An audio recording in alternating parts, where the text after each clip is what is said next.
General Urdu کے 15ویں class میں آپ تمام طلباء و طالبات کا خیر مقدم ہے، استقبال ہے۔ میں اللہ کی ذات سے امید کرتا ہوں آپ جہاں بھی ہوں گے بخیر و عافیت ہوں گے۔ سلسلہ نظم کی آج چوتھی نظم جو اکبر الہ آبادی کی نظم ہے، عاموں کی فرمائش، آج ہم اسے پڑھیں گے۔ لیکن اس سے قبل اکبر الہ آبادی کے بارے میں آپ مختصراً جانیں کہ اکبر الہ آبادی کون تھے۔ طنز و مزاح کے سب سے بڑے شاعر اکبر الہ آبادی کی پیدائش 1846 میں بمقام الہ آباد میں ہوئی اور آپ کا انتقال 1921 میں ہوا۔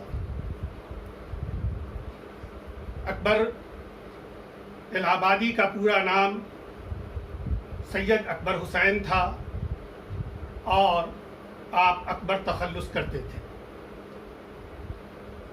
10-11 سال کی عمر سے ہی شعر کہنا شروع کر دیا تھا۔ اس کی خبر جب ان کے چچا سید وارث علی کو ملی تو انہوں نے ان کو طلب کیا، انہیں بلوایا اور بلا کر پوچھا کیا تم شاعری کرتے ہو، شعر کہتے ہو؟ اکبر الہ آبادی بہت پریشان، کیا جواب دیں، چچا کو کیا جواب دیں، کیونکہ چچا سے چھپ کے شاعری کرتے تھے۔ اسی تذبذب میں تھے کہ ان کے چچا نے اسی وقت ایک مصرع دیا، کہا کہ اچھا یہ تم اگر شاعری کرتے ہو تو میں تمہیں ایک مصرع دیتا ہوں، تم اس کا دوسرا مصرع کہہ کے شعر مکمل کر کے دکھاؤ۔ اور انہوں نے یہ مصرع دیا کہ بتوں کا عشق ہے عشق مجازی بھی حقیقت میں۔ اکبر نے فوراً اسی وقت یہ دوسرا مصرع لگا دیا کہ یہ مصرع چاہیے لکھنا بیاض چشم وحدت میں، یہ مصرع چاہیے لکھنا بیاض چشم وحدت میں۔ اکبر کے چچا کو بہت حیرت ہوئی، ساتھ ہی ساتھ بے انتہا خوشی ہوئی۔ انہیں اندازہ ہو گیا کہ میرے بھتیجے کے اندر میں خداداد صلاحیت موجود ہے۔ لہذا انہوں نے کہا کہ آج سے تمہیں اجازت ہے، تم شاعری کر سکتے ہو۔ اس کے بعد سے اکبر الہ آبادی باقاعدہ شاعری کرنے لگے۔ ان کے تعلیمی سلسلے کے بارے میں بھی آپ کو بتاؤں کہ سخت محنت اور جد و جہد کے بعد صرف 20 سال کی عمر میں آپ مختاری کا امتحان دیتے ہیں اور اس میں کامیاب ہو جاتے ہیں اور نائب تحصیلدار بن جاتے ہیں۔ کچھ دنوں کے بعد پھر اپنی ذاتی محنت اور کوششوں سے وکالت کا امتحان دیتے ہیں اور اس میں بھی کامیاب ہوتے ہیں اور 1892 میں سیشن جج بنا دیے جاتے ہیں۔ انگریزوں کی حکومت میں وہ پہلے ہندوستانی تھے جن کو یہ عہدہ ملا تھا۔ یاد رکھیں، دھیان دینے کی بات ہے کہ انگریزوں کی حکومت میں وہ پہلے ہندوستانی تھے جن کو یہ عہدہ ملا تھا۔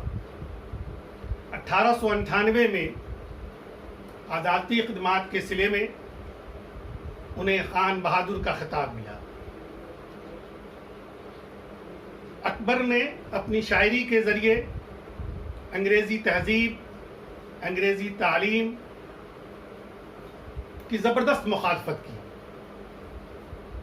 وہ انگریزی تہذیب جو سیلاب کی طرح سے آ رہا تھا اسے ناکام روکنے کی کوشش کی، اس میں انہیں کامیابی نہیں ملی، مگر اس کوشش میں لازوال طنزیہ اور ظریفانہ شاعری کا انمول ذخیرہ چھوڑ گئے۔ بے پردہ کل جو آئیں نظر چند بیویاں، بے پردہ کل جو آئیں نظر چند بیویاں، اکبر زمیں میں غیرت قومی سے گر گیا، پوچھا جو ان سے آپ کا پردہ وہ کیا ہوا، کہنے لگیں کہ عقل پہ مردوں کے پڑ گیا۔ اکبر الہ آبادی جیسا میں نے بتایا کہ انگریزوں سے نفرت کرتے تھے، انگریزی حکومت کا جو طریقہ تھا اس سے نفرت کرتے تھے، تو دوسری طرف مہاتما گاندھی کی جنگ آزادی میں جو کوششیں تھیں اسے بہت پسند کرتے تھے۔ بے شمار اشعار جنگ آزادی پہ اور مہاتما گاندھی کی شان میں انہوں نے شعر کہے ہیں۔ میں صرف ایک شعر پہ اکتفا کرتا ہوں۔ بھائی گاندھی کا نہایت ہی مقدس کام ہے، رام پوری ساتھ ہیں اور رام ہی کا نام ہے۔ رام پوری ساتھ ہیں اور رام ہی کا نام ہے۔ رام سے تو آپ سمجھ گئے ہوں گے کس رام کے بارے میں شاعر کہہ رہا ہے، لیکن رام پوری کون؟ رام پوری مولانا شوکت علی اور ان کے چھوٹے بھائی مولانا محمد علی جوہر کی طرف اشارہ ہے، جسے ہم علی برادران کے نام سے جانا جاتا ہے۔ مولانا محمد علی جوہر کا جامعہ سے کیا تعلق ہے، آپ کے جامعہ سے کیا تعلق ہے، اس کے بارے میں تفصیل سے پچھلے کلاس میں آپ کو بتایا جا چکا ہے۔ اکبر الہ آبادی سے پہلے بھی اردو شاعری میں طنزیہ اور ظریفانہ شعر کہے جاتے رہے ہیں، مگر اکبر نے جس انداز میں یا اکبر نے جس طرح کی شاعری کی یا اکبر نے جس طرح کے شعر کہے ہیں وہ طنزیہ اور ظریفانہ کہ اچھے شاعری کے یا اچھے شعر کے اچھے نمونے کہے جا سکتے ہیں۔ کہنا غلط نہ ہوگا کہ طنز و ظرافت کا جو معیار اکبر الہ آبادی نے قائم کیا تھا، آج تک کوئی شخص، کوئی بھی شاعر وہاں تک نہیں پہنچ پایا ہے۔ اصل میں طنزیہ و مزاحیہ شاعری بظاہر دیکھنے میں بہت آسان لگتا ہے، لیکن طنز و مزاح کے اچھے نمونے پیش کرنا بہت مشکل ہے۔ آئیے اب ہم اکبر الہ آبادی کی نظم آموں کی فرمائش پڑھتے ہیں۔ یہ پیج نمبر 128 میں ہے اور یونٹ 3 میں ہے۔ آپ کو یہ بھی واضح کرتا چلوں کہ آپ کی پسند کا خیال رکھتے ہوئے میں نے کبھی یونٹ 3 کا پڑھایا، کبھی 4 کا، کبھی 5 کا۔ یہ یونٹ 1 کمپلیٹ ہے، 2 کمپلیٹ ہے، گرامر جو ہے پڑھایا جا چکا ہے، 3 کا یہ آخری نظم ہے، 4 میں سب پڑھایا جا چکا ہے، اور 5 کی 2 غزل ہے جو انشاءاللہ ہم اس کے بعد پڑھیں گے۔ نظم کا عنوان ہے آموں کی فرمائش۔ یہ 4 اشعار پہ مشتمل چھوٹی سی نظم ہے اور مزاحیہ نظم ہے۔ اکبر الہ آبادی اپنے دوست سے آموں کی فرمائش کرتے ہیں۔ مرزا غالب کی طرح سے ہی اکبر الہ آبادی کو آم بہت پسند تھے۔ تو آئیے پہلے اس نظم کو پڑھتے ہیں۔ نامہ کوئی نہ یار کا پیغام بھیجیے، نامہ کوئی نہ یار کا پیغام بھیجیے، اس فصل میں جو بھیجیے بس آم بھیجیے، ایسے ضرور ہوں کہ انہیں رکھ کے کھا سکوں، پختہ اگر ہو 20 تو 10 خام بھیجیے۔ معلوم ہی ہے آپ کو بندے کا ایڈریس، معلوم ہی ہے آپ کو بندے کا ایڈریس، سیدھے الہ آباد میرے نام بھیجیے، سیدھے الہ آباد میرے نام بھیجیے۔ ایسا نہ ہو کہ آپ یہ لکھیں جواب میں تعمیل ہوگی پہلے مگر دام بھیجیے، تعمیل ہوگی پہلے مگر دام بھیجیے۔ نظم مکمل ہو جاتی ہے۔ ہم اس میں جو کچھ مشکل الفاظ آئے ہیں آپ کے حساب سے، تو میں پہلے اس مشکل لفظ کے معنی آپ کو بتا دوں۔ نامہ خط کو کہتے ہیں، چٹھی، پیغام سندیسہ اور پیام، فصل موسم کو کہتے ہیں، انگریزی میں ہم اسے سیزن کہتے ہیں، پختہ کہتے ہیں پکا ہوا، اور خام کچا کو کہتے ہیں۔ معلوم ہی ہے آپ کو بندے کا ایڈریس، بندے کا اس کے بارے میں ہے، اکبر خود یعنی واحد متکلم اپنے بارے میں کہہ رہا، اکبر کہہ رہے ہیں، سیدھے الہ آباد میرے نام بھیجیے، ایسا نہ ہو کہ آپ یہ لکھیں جواب میں تعمیل ہوگی پہلے مگر دام بھیجیے. تعمیل عمل کرنا یا حکم بجا لانا اور دام قیمت کو کہتے ہیں.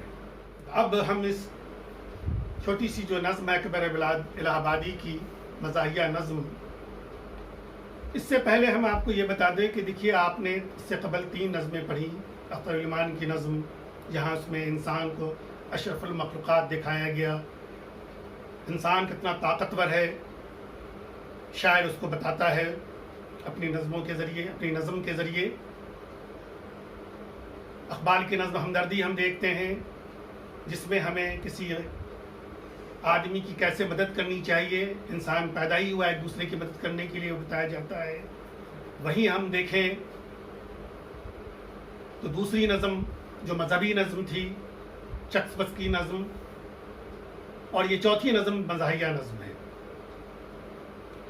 اپنے دوست سے کہتے ہیں کہ کوئی خط مت بھیجیے، نہ کوئی سندیسہ بھیجیے، نہ کوئی پیغام بھیجیے، بلکہ اس موسم میں اگر آپ کچھ بھیجیے، کچھ بھیجنا چاہتے ہیں میرے لیے تو بس آم بھیج دیجیے.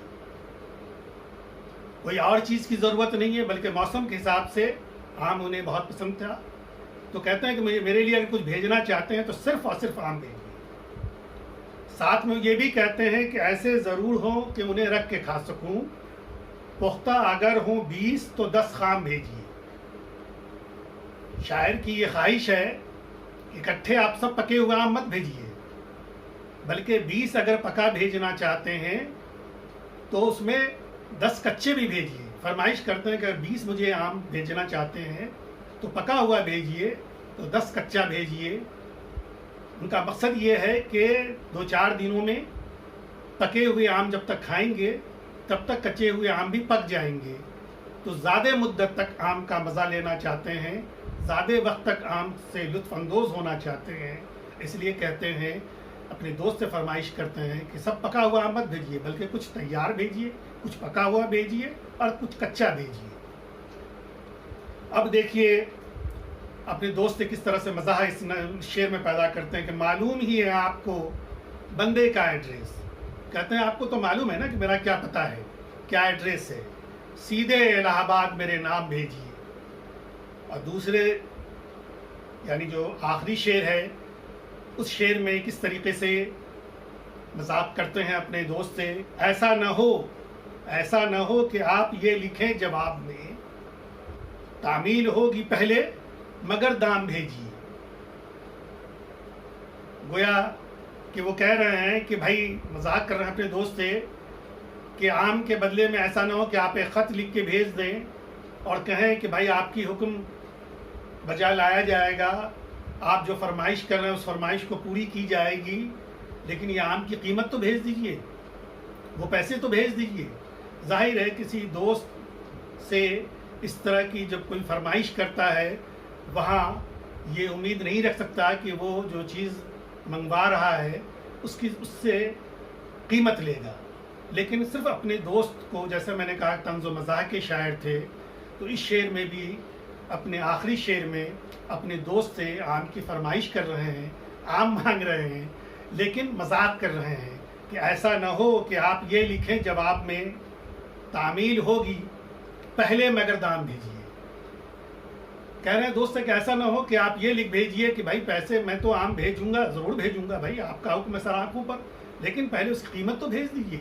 اس شاعری کو ہم مزاحیہ شاعری کہتے ہیں جس میں اکبر الہ آبادی 100% کامیاب نظر آتے ہیں. جیسا کہ میں نے پہلی گفتگو میں کہا کہ ایسا نہیں ہے کہ اکبر الہ آبادی سے پہلے اردو شاعری میں طنزیہ مزاحیہ شاعری نہیں ملتا ہے. طنزیہ شاعری ملتی ہے ہمیں، ہم دیکھتے ہیں بہت سارے شعر کہے گئے، لیکن جس طرح کے نمونے انہوں نے پیش کیے ہیں وہ نمونے ہمیں آج تک نہیں ملتے ہیں.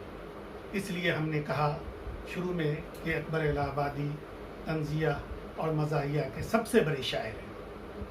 کل انشاءاللہ ہم اس پہ مزید گفتگو کریں گے، کچھ باتیں جو رہ گئی ہیں اس پہ بھی بات کریں گے اکبر الہ آبادی کے حوالے سے، اور غالب کو بھی عام سے کیا دلچسپی ہے عام کے حوالے سے، تاکہ اس نظم کا کینوس آپ کے سامنے اور بڑا نظر آئے گا.